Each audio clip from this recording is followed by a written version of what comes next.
Hi there, it's Elaine Hamilton from the Reiki Center, and in this video I'm going to answer an email that I got from a student who was asking about the different types of Reiki and more in terms of my own feelings or preferences around it, just to get my opinion, I guess. So she writes that I assume that since you teach Usui Reiki, that's been your personal preference. So I wonder if other types such as Holy Fire, Karuna, Jikiden, etc. were options you considered in your personal practice. I've read William Rand's articles about Holy Fire and Karuna, but haven't read much from people who choose to practice Usui instead and would like to consider more perspectives to form a more balanced view.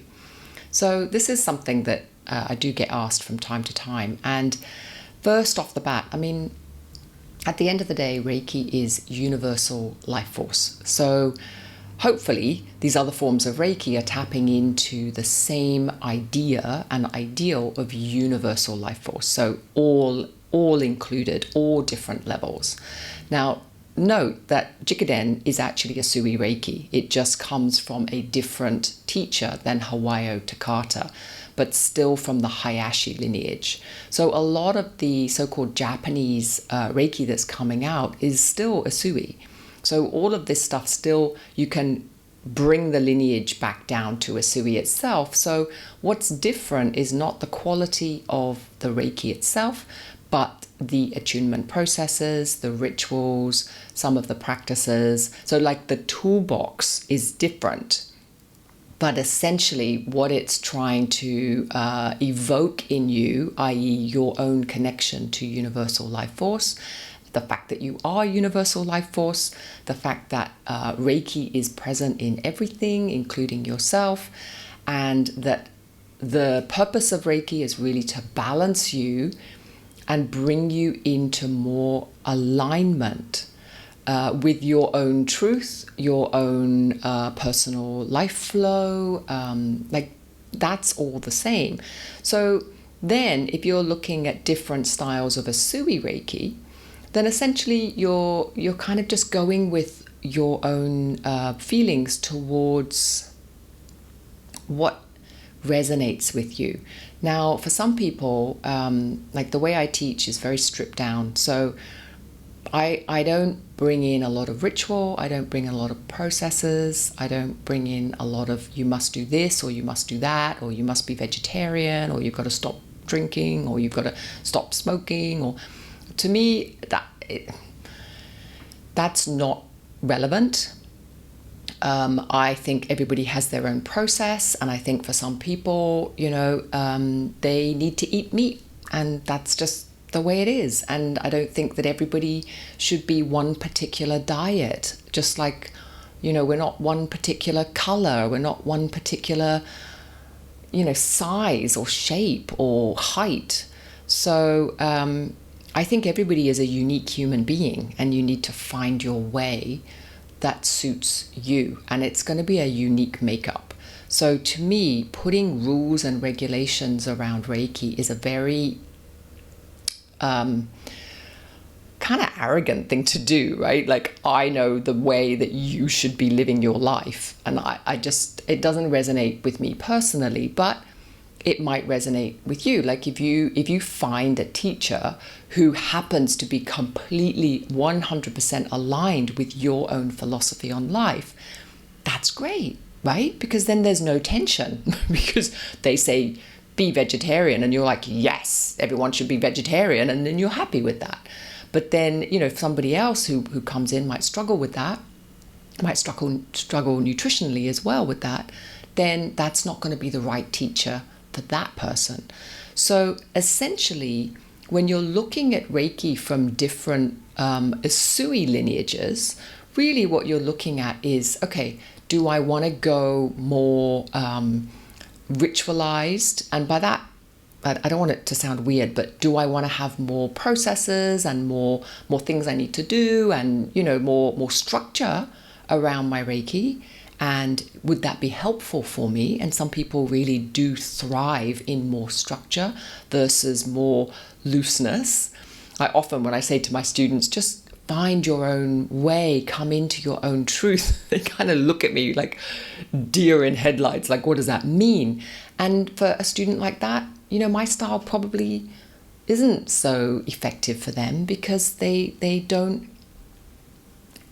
work so well, or they don't thrive so well in a very fluid, like self internal exploration. They thrive better when there's a structure. So understanding yourself is also part and parcel of your movement towards your own Reiki journey, right? So in terms of the Usui lineages, of which like most of them are, this are the considerations that I would suggest for you. And there is also a consideration around the teacher. So this is part and parcel of the same thing, because even within my lineage and my teachers, the ones I've trained, each and every one of them has their own philosophy and their own personal way of teaching, and their own nuances, and their own chemistry with the student. And this is not based on experience or years, or, often I get people saying, oh, I want to learn from you because you've got the most years experience. That's really irrelevant, honestly. And I'm shooting myself in the foot, right, saying this, but your chemistry with your teacher is a unique and individual thing, and has nothing to do with the amount of years they've been doing attunements or the amount of years they've been doing Reiki. So you could be attracted to a teacher that has literally just started teaching, and that is, just honor that attraction, because for whatever reason, she or he is going to be able to give you what you need in that moment. And I've said this till I'm blue in the face, and people are like, no, I don't believe you. But it's true. So the attunement process, you think of it like a kind of door opening, right? Like every individual teacher opens the door slightly differently. It's their door. So if you imagine the Reiki, there are millions of Reiki doors, okay? And because essentially all we're doing is helping you to channel Reiki yourself. And through that opening, or through that resonance or fine tuning, there's an invitation for you to step in. And you are going to step in more fully and more surrendered, more acceptingly, if you're with a teacher that you innately trust, right? That you innately feel, yes, when they do the attunement for me, I'm just going to open and I'm going to relax. And that might not be the teacher with the most years, or the most experience, or the most students, or the most expensive. It's like it doesn't work like that. So when you're looking in your own Reiki journey, like let's say that you've done Reiki 1 and 2 with one Usui teacher, and you decide to go on with another one, trust that process. It's like, find the resonance, and what's right for you at Reiki 1 may not be right for you in Reiki 2, and vice versa. So it's also okay if you stop resonating with your teacher at some point and then want to go and resonate with another teacher, because that next attunement, you might be best served having the doors opened by somebody else. And so none of this is a judgment on the quality of the teaching. This is all a judgment on your personal chemistry. And we all know that to be unique, right? It's like, my friends are not your friends, and your friends are not my friends, and it's just chemistry. And we can't always explain that, but trusting that chemistry in yourself and going with that before you let your logical mind come in and look at all the details and their bio and, who they are and what they've done. Personally, I think that will serve you better in the long run if you really go with your innate kind of attraction.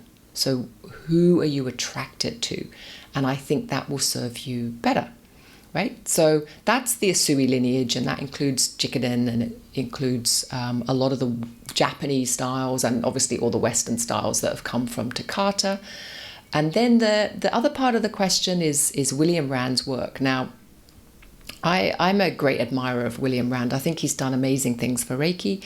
And these that you mentioned, Holy Fire and Karuna, are his own development. So these are programs of Reiki that he has developed himself through his own learning and through his own intuitive guidance and that kind of thing.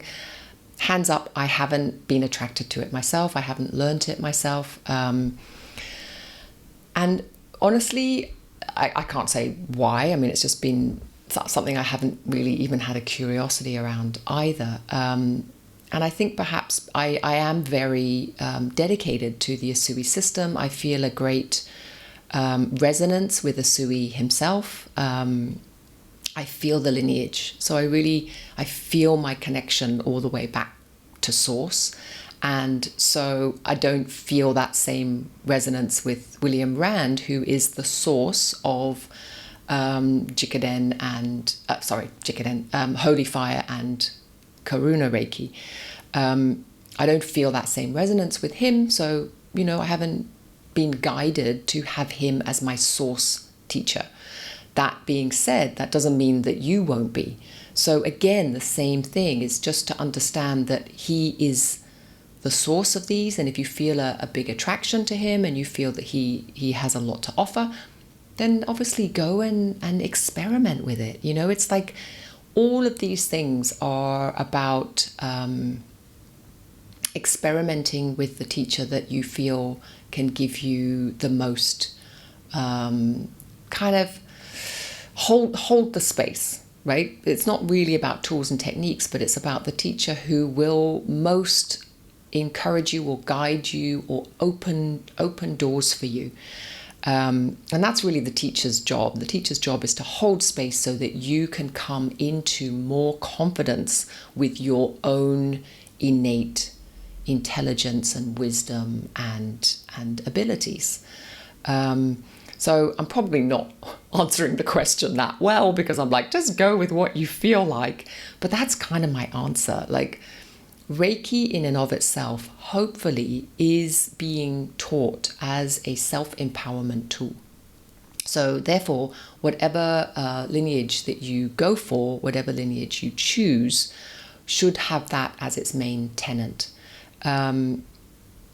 If you are being attracted to a teacher who is telling you that, they know what's best for you and that you have to follow a lot of rules and regulations, then that's okay. That might serve you for a time, but just be a little bit wary when any teacher, and that's in any modality, tries to take away your power.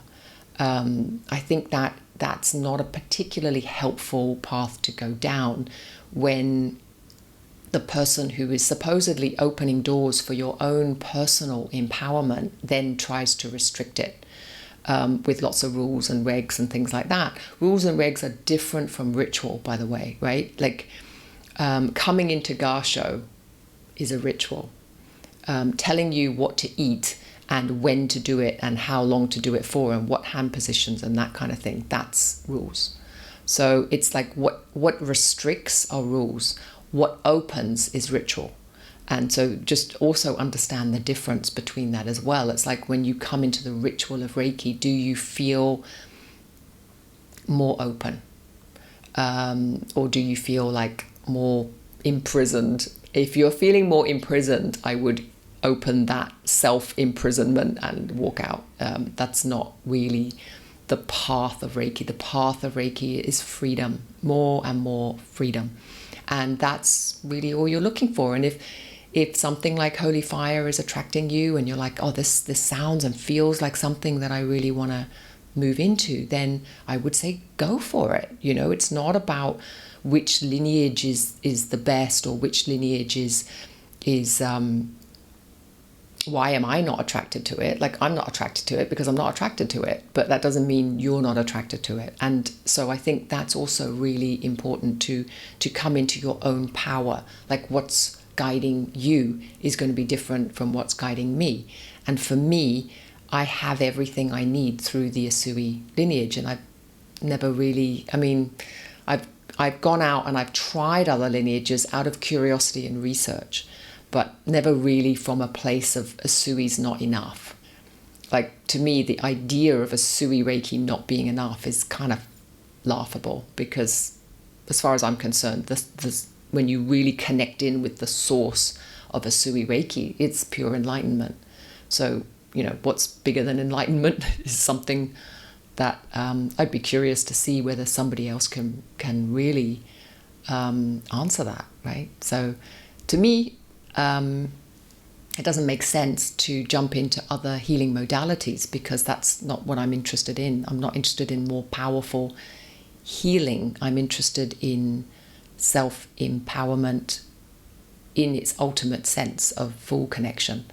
And that, to me, I already have. So yeah, I'm not really sure if I'm answering the question very well, but that's my 2 cents worth. And yeah, enjoy and play and have fun.